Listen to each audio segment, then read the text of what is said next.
Bonjour à tous. Petite histoire intitulée « Les silences du cœur ».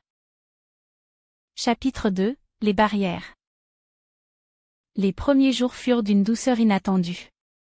Ils s'échangeaient des messages légers, parfois jusqu'au milieu de la nuit, parlant de tout et de rien comme s'ils s'étaient toujours connus. Chaque rencontre était une découverte, chaque sourire partagé une promesse silencieuse.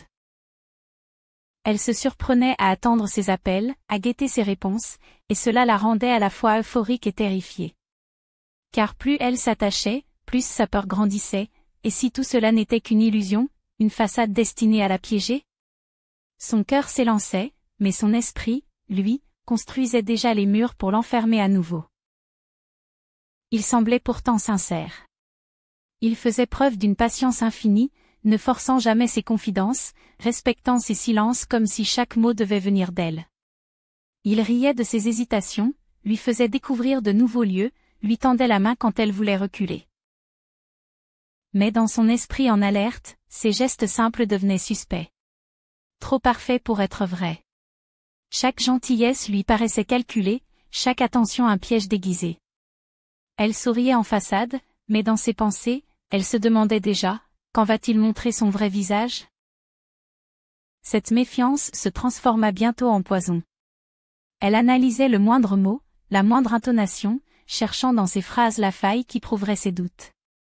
Quand il parlait à une serveuse, elle y voyait une trahison potentielle.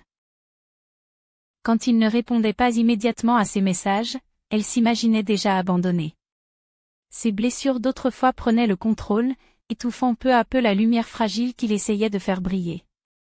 Lui, sans comprendre, redoublait d'efforts, multipliant les preuves de son attachement. Mais plus il tentait de la rassurer, plus elle se persuadait qu'il cherchait à masquer quelque chose.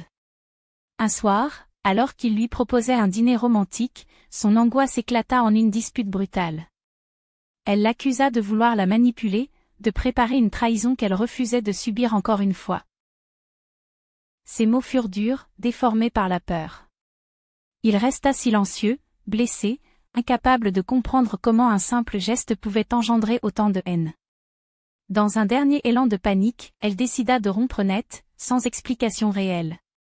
Elle claqua la porte, laissant derrière elle un garçon sincèrement épris, et une histoire naissante qu'elle venait de briser de ses propres mains. Mais en quittant cette chambre, un poids glacé s'abattit sur elle, et si, cette fois, elle avait détruit la seule relation qui comptait vraiment?